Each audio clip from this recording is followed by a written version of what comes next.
Okay, so a lot of the work you're doing is on interfaces. In talking to some of the vendor community in prep for this panel, everybody has limited resources, and everybody who wants to play in this market is already here. So the question is, there's SCTE 130 standards, there's the Cable Labs interface, or what do they call them, the plug fest that they have. Yeah, the There's you guys writing specs.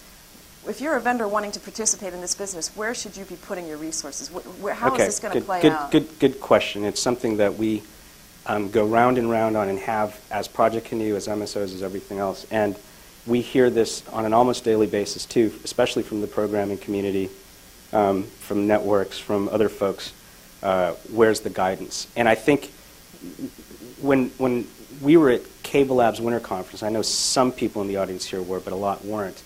What we promised was that jointly, as the MSOs, as Canoe, and as Cable Labs, by NCTA, by the national show, we would start actually coming out with hopefully what will be a continuing series of technical specifications and guidance for the marketplace. And the idea behind the guidance is also to make it clear what specs are relevant below the line, specifically for vendors who want to work directly, say, with a Comcast, Time Warner, or Bright House. That's where, for example, SCTE 130 or SCTE 35, but specifically SCTE 130 plays a very significant role below the line. We'll also be clear about what interfaces / specifications that are going through and being held by Cable Labs with our contribution, ours meaning MSOs and Canoes, which of those specifications and interfaces are relevant to talking specifically with Canoe. All right, so think of Canoe as just a subset of a larger advanced advertising set of specifications for the cable industry. And so that's what we're currently composing. We've got that in draft form. We're working directly with the MSOs who are participating in Canoe on the technical side, as well as Cable Labs. We will start coming out with that, like I said. I think our target is by NCTA, by the national show. All right, and that will also give a forum. 2 weeks from now, by the way. Yes, I know. It's not like I haven't drafted it yet. I mean, it's in draft form. We've been working on it for like 2 years, but we just haven't had the right form or the venue to really, and also bluntly, all of the pieces together to start actually giving that kind of a guidance. That's not to say, though, that I'm sure that for a lot of the folks in the audience who are on the services and technology and product side, I'm sure that you have gotten a fair amount of feedback and input and guidance from individual MSOs with regards to that. I think the difference or the added impetus here is that we're trying to do this as a collective voice. All right. And so that'll be centered around an advanced advertising working group that's actually been already trying to put things together at Cable Labs. I'm sorry, what's an advanced, this is what you're going to announce at NCTA as an advanced advertising working group? Yeah, it's been in place. I mean, think of it as an extension of what we started a couple of years ago with EBIF as part of the OCAP working group on the specification side. We had to start looking at what were some of the business drivers around that. In parallel with that, I think Don Dolcinos at Cable Labs started putting together some early groups, some folks on the MSO side and some from the programmer side, looking at advanced advertising and some of the needs around there based on SCT 130, but things that were also specific to MSOs. So it's not like this is brand new and it's just springing into being. It's more like a collection of initiatives that have already been ongoing within Cable Labs, within the MSOs, and obviously the impetus from Project Canoe on a commercialization basis, and just trying to make sure that it works together in a unified fashion. So I actually don't want to go too much more into it, because then what's the use of having the announcement in 2 weeks? Well, you could just talk about it now, and then you have less work to do in 2 weeks. No, that's okay. No, the Marcom people will kill me. Just for everyone in the back, there's a lot of seats in here, and I think if you have questions, we can interleave them along the way. So let me back up to one of the areas of confusion that I've heard of is when you first started talking about this, it was like, Canoe is going to sell national ads, and that kind of wigged out the programmers. Oh, yeah. That was bad communication. So what is if I'm Kraft and I want to buy cable, do I go to, how does that work? I mean, if you're Kraft and you want to buy cable, you buy cable today primarily usually through an agency, right? And tomorrow in the Canoe world, guess what? You're going to buy cable with interactivity through your agency.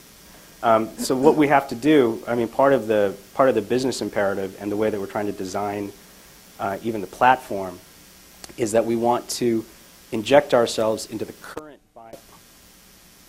current buying processes, and we're not looking to supplant or replace, for example, like a DDS net pack on a buyer's desktop. Doing that would be kind of foolish, right? Or Strata on the seller's desktop. What we want to do is provide additional options within that existing linear buying process, with agreed upon pricing, et cetera, that would allow buyers today, on behalf of advertisers, to start in a sensible and really understandable manner, starting to buy interactivity, starting to buy the data around that, starting to buy addressability, right? But if you think about it, at the core of what the challenges we have together, not just a Canoe challenge, but the challenges we have together, is to make the market, right? And I know some people here have been, a lot of people here have been working hard on that for quite a while, but I think that's it. It's less a technical challenge than it is an ongoing market challenge to figure out what are the currencies in this new market, how do you leverage those with existing, or how do you interleave those with existing currencies, how do you add new ratings specifically for interactivity or for addressability without, and do so in a manner that doesn't seem like you're trying to be revolutionary. I mean, I'm glad that's not my part of the job. You get to say, I'm just the engineer. Yeah. All right, now if I'm Discovery Channel or ESPN or a cable network, what does Canoe mean to me? Early on, hopefully additional revenue opportunities. I think that's the Because- real issue. Because we're able to give them more reason to charge more for their inventory to their advertisers. And I think through those three things, collectively, obviously with the critical help of the MSO platform, giving measurability, increasing the value of the spot, and that's really, when you think about interactivity, that's my definition for it, is increasing the value of that spot. And then moving us towards addressability, moving us towards real relevance and targeting down to a household or even a device level, right? So that's what Canoe should represent to the programmers and to the networks, is that kind of incremental revenue opportunity. Okay, so you're building interfaces, or you're going to build interfaces to the program networks. You're going to build interfaces to the cable operators to move the data up and down. Yeah, and I want to make sure that we're not looking like we're creating this in a vacuum and then springing it as surprises into the communities. The only way that we can create both of those, really beginning, quite frankly, I know there are programmers here, beginning actually with the south-facing interfaces. That's the bottom slice of bread, right? Working together directly with the MSOs. So, for example, the interfaces that we have that are in draft format at Cable Labs, so they haven't been formally published out yet to the community, but they are in draft format, was actually drafted by a group composed of MSO lead technologists, some of them are here in the room, some of the Canoe folks, and Cable Labs engineers like Frank Sandoval. Right, so it's collaborative. That's the only way that we could actually get this going. And as we move up on the north-facing interfaces, obviously we're going to pull in and work with technologists and leads as required, especially when we talk about the buy process with what's sitting on buyers' desktops today. Right? So that would mean talking with companies, for example, like a Strata or a DDS. So you get that going for you. Yeah. Okay. Given all of that body of work, which sounds like a lot, what are your top 2 or 3 priorities for the rest of this year and then for next year? How do you flow this out? Oh, absolutely.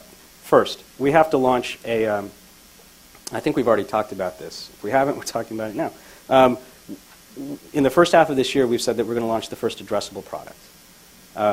And by addressability, think of it as we're going to move from, today, which is national broadcast, down to zone-based, and then beyond zone-based, we want to move down to household. So the first product that we want to launch in the first half of the year is around zone-based addressability. How many zones? How do you define Well, there's the something zones? like between 24 to 2,600 ad zones right now if you look at the U.S. and cable. And what we're doing is instead, and right now that's sold, for example, obviously to an advertiser, an agency on a geographic basis, right? I want to buy these zones based on the fact I want to target Tampa or I want to target New York City. And what we're doing is we're utilizing third-party market data, overlaying demographic and psychographic information on top of those geographic zones and turning it into what we're calling now, I think it's called Community Addressable Messaging, CAM. I don't know. But what it is we're going ahead and looking at these zones from the perspective of, say, household income, right? And so instead of now buying on a geographic basis, you're buying nationally on a demographic basis. And we're utilizing and working with MSOs who currently have the ability to insert into their own windows, their own local avails on cable networks.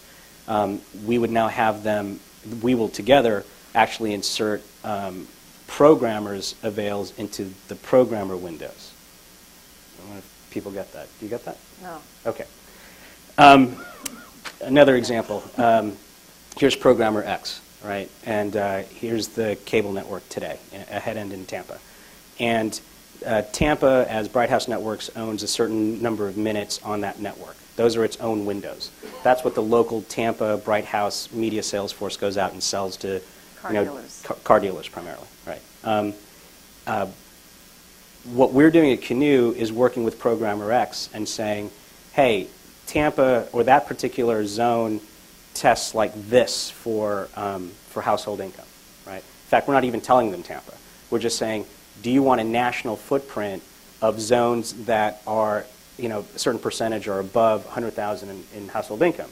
Yes, that turns out to be, will probably be several hundred zones out of that 2,000 plus. And so what they'll do is to their advertiser in their avail, all right, not in the minutes that we as MSOs own, but the minutes that they own as the network programmer, they'll turn around to one of their advertisers and charge them hopefully something extra in order to target, to have a commercial that is targeting just the upper household income.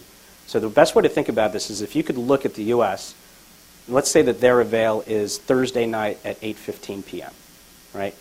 So in I'll just make up these numbers for now. I'm making up these numbers for now. Say in in about 1,900 ad zones, there will be a national default commercial playing at that 8:15 window, right? That's the one that for the advertiser, that's their general commercial. But for those 200 or 300 plus ad zones that test or that rate as higher household income, those cable systems in those zones will insert a different commercial at 8:15. And a higher priced car. Right, higher priced car, something that would be targeting the higher household income. And so that is what this first product is about. Is there measurability in that? We're not leveraging or looking to use set-top box data at the launch. No.